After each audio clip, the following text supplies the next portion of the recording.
Dictation start होगा 5 second बाद। Start. एक प्रस्ताव तैयार करने के लिए कुछ सयाने साथ जुटते हैं, लेकिन यह प्रस्ताव कोई ऐसी मीठी चाय नहीं है जिसका बैठक के दौरान आनंद लेना है। उनकी योजना एक मौजूदा कानून में संशोधन की है, ताकि अगर किसी को भी ऐसी किसी फिल्म पर आपत्ति हो जिसे सार्वजनिक रूप से देखने की मंजूरी दी गई हो, तो सेंसर बोर्ड द्वारा जारी प्रमाणन की समीक्षा की जाएगी। शायद प्रमाणन रद्द भी कर दिया जाएगा, जिससे फिल्म रातों रात सार्वजनिक प्रदर्शन के अयोग्य हो जाएगी। नई बात नहीं है। यदि आप इस देश में कोई न्याय चाहते हैं तो आपको अदालत में लंबे समय तक प्रक्रियाओं से गुजरना पड़ता है, लेकिन अगर आप किसी फिल्म से नाराज हैं तो आपको एक्सप्रेस सेवा मिलती है। आपको अदालत जाने की ज़रूरत नहीं है। बस आप यह कहें कि आप नाराज हैं और सरकार कदम उठाएगी। Paragraph change. भारत सरकार ऐसा क्यों कर रही है?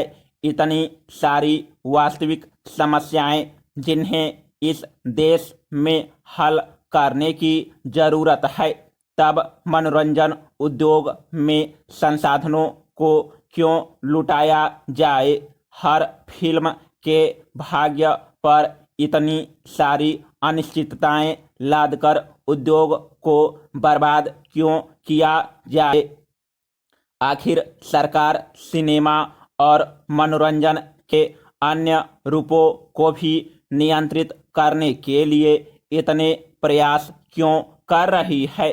कुछ महीने पहले ही इसने चैनलों को रेगुलेट करने की इच्छा जाहिर की थी। अब सिनेमा की बारी है। Paragraph change.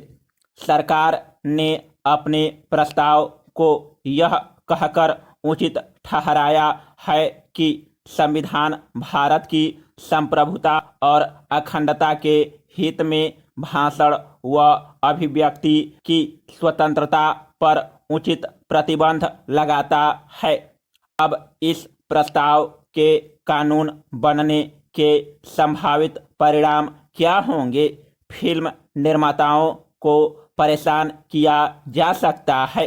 पिछले कुछ वर्षों में लोकप्रिय फिल्म निर्माता व अभिनेता या तो राजनीति से दूर रहे हैं या उन्होंने खुद को स्थापित शक्तियों के साथ जोड़ लिया है।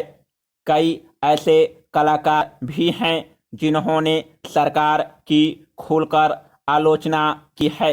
यदि प्रस्तावित कानून बन जाता है तो उन्हें काम मिलने में मुश्किल हो सकती है।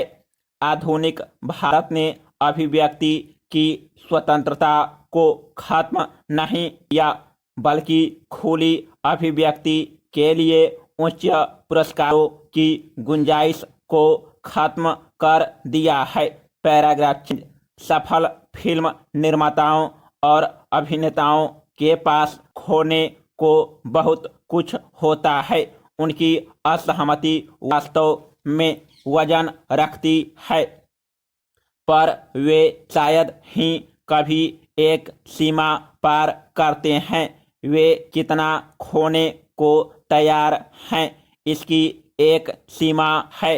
भौतिक संसार में सफल होने के कारण वे व्यवस्था और प्रणालियों से लाभ अर्जित करते हैं और वे इसकी सीमा के भीतर ही काम करते हैं, मगर वे अपनी प्रसिद्धि से सरकार पर उपकार भी करते हैं।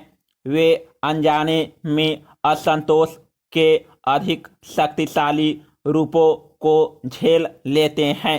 जिस प्रकार भौतिक जगत में शीर्ष पर बैठे लोग नीचे मौजूद प्रतिभाओं की प्रगति को भी रोकते हैं।